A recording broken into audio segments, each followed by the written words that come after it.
இடி ஒரு சம்மன் அனுப்பிச்சுன்னா, சம்மன்னா என்ன சாப்பிட்டீங்களா, இன்னைக்கு என்ன மதிய சாப்பாடு அப்படின்னு கேட்க மாட்டாங்க. விசாரணைக்கு வாங்க, உங்க சம்பந்தி வீட்டில் 700 கோடி ரூபா வரி ஏய்ப்பு நடந்துச்சு, அதுல ஒரு டைரியில ஒரு பேப்பர்ல உங்களை லிங்க் வருது, பதில் சொல்லி விசாரணை முடிச்சு வீட்டுக்கும் அனுப்பலாம்.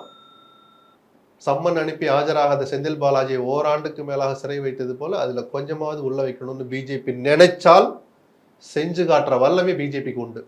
அதையெல்லாம் தாங்குறாரா எடப்பாடின்னு பார்க்கணும். ஏதோ பயம்பொறுத்தல, நம்ம கண்ணால பார்த்த காட்சிகளை சொல்றேன். தங்களுடைய அரசியல் எதிரிகளை தாங்கள் நினைப்பதை ஏற்க மறுக்கிற நபர்களை, கட்சிகளை இந்த கடந்த 5-6 ஆண்டுகளா பிஜேபி என்ன பண்ணுன்னு பார்த்ததுனால இதெல்லாம் நான் சொல்றேன். ஏன்னா ஒண்ணுமே இல்லாத ரெட்டலை விவகாரம் இன்னைக்கு உயிரோட்டமா எலெக்ஷன் கமிஷன் கையில இருக்குது. யாருமே எதிர்பார்க்கல. அவங்க நினைச்சாங்கன்னா சம்மன் அனுப்புற, எனக்கு கிடைக்கிற தகவல் சம்மன் போக போகுதுன்னு தான் சொல்றாங்க. கைது பண்றாங்களா நான் சொல்லல.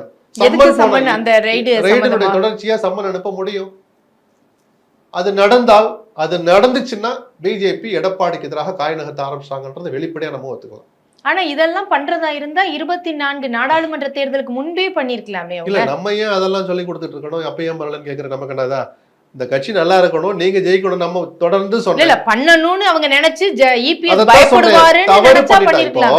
பிஜேபி கூட்டணியை விட்டு விலகுறேன்னு தலைமை கழகத்துல கூட்டத்தை கூட்டி தீர்மானம் போட்டு வெளியே வந்தார் எடப்பாடி. அதுக்கு ஒரு வாரம் முன்னாடி என்ன பண்ணார், 4 முன்னாள் அமைச்சர்களை 2 பேரை பெங்களூர்ல இருந்து 2 பேரை கொச்சின்ல இருந்து அனுப்பிச்சார். ரகசியமா அனுப்பிச்சாராம். அவருக்கு தெரியல எதுவுமே இந்த காலத்துல ரகசியம் இல்லைன்னு.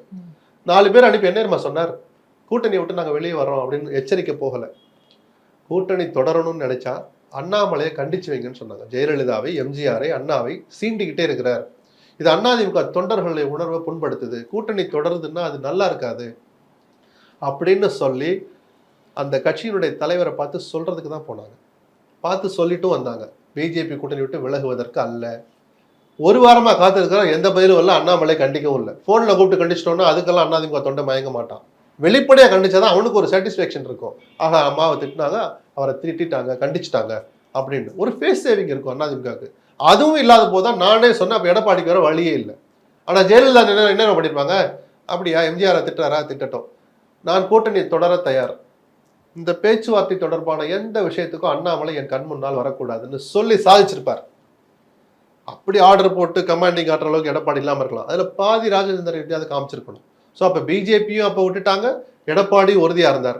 ஆனால் தேர்தல் நெருங்கிறதுக்கு 1 மாசம் முன்னாடி நிர்மலா சீதாராமன் வச்சு இன்னொரு சாமியாரை வச்செல்லாம் எடப்பாடிக்கு தூது விட்டாங்க, எப்படியாவது கூட்டணி சேர்ந்துக்கலாம். எடப்பாடி அப்போ உறுதியா இருந்தார், நான் மறுக்கல. பிஜேபி அப்போ ஆசைப்பட்டுச்சு, நடக்கல. ஸோ முயற்சிகள் எடுத்தாங்க. இந்த நிமிஷம் வரைக்கும் பிஜேபி எதிர்ப்புல எடப்பாடி உறுதியா தான் இருக்கிறார்.